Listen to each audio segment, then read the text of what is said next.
మనకు వినిపించేది. ఇక్కడికి వచ్చేటప్పటికి ఇయర్ స్పీకర్ మెష్ అనేది ఒకటి ఉంటుంది. కెమెరా పైన ఇయర్ స్పీకర్ మెష్ అనేది ఒకటి ఉంటుంది. దాని క్రిందకి వచ్చేటప్పటికి ఇయర్ స్పీకర్ అనేది ఇక్కడ ఉంటుంది. ఓకేనా. ఈ ఇయర్ స్పీకర్ అనేది ఎందులో పెట్టి చెక్ చేసుకోవాలి మనం మల్టీమీటర్లోని బజర్ మోడ్లో పెట్టి చెక్ చేసుకుంటాం. ఓకేనా. బజర్లో మోడ్లో పెట్టి ఇక్కడ పిన్స్ ఉన్నాయి కదా, ఆ పిన్స్ దగ్గర కనెక్ట్ చేయగానే మనకి ఇలాగ బీప్ సౌండ్ అనేది వస్తుంది. ఓకేనా. ఆ బీప్ సౌండ్ వచ్చిందంటే అది వర్కింగ్ అయ్యేటట్టు.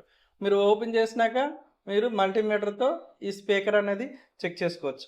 అదేవిధంగా ఇక్కడ రింగర్ లేదు దీంట్లో. అదేవిధంగా ఇదే ప్లేస్లో రింగర్ కూడా ఉంటుంది. సేమ్ ఇయర్ స్పీకర్ ఏ విధంగా అయితే చెక్ చేసుకున్నామో అది కూడా అదే విధంగా చెక్ చేసుకోవచ్చు. ఇయర్ స్పీకర్ కంటే సైజ్ కొంచెం పెద్దది ఉంటుంది అంతే. చెకింగ్ ప్రొసీజర్ అంతా సేమ్ మీకు. ఓకేనా. నెక్స్ట్ ఇక్కడ ఇంకేముంది, వైబ్రేటర్. ఓకేనా.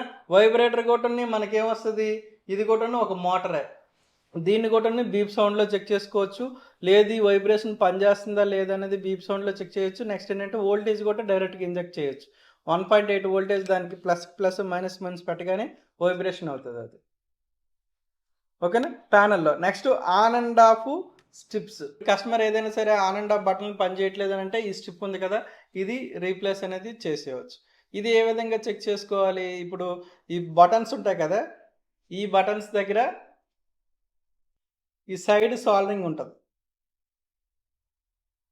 ఓకేనా. మనం ఇది ఎలా చెక్ చేసుకోవచ్చు, బజర్ మోడ్లో పెట్టి రెండు వైపులా ఈ విధంగా పెట్టి మనం కనెక్ట్ చేసుకొని ఏదో ఒక వేరే ట్విజర్తో కానీ దేంతో కానీ అక్కడ పాయింట్ ఉంది కదా, బ్లాక్ కలర్ పాయింట్, అక్కడ ప్రెస్ చేయగానే బీప్ సౌండ్ వచ్చింది అనుకో అది వర్కింగ్ అవుతున్నట్టు. బీప్ సౌండ్ రాలేదంటే అక్కడ ఏదైనా ఫంగస్ పట్టి కానీ వాటర్ డ్యామేజ్ అయిన కానీ పాడైపోతుంది.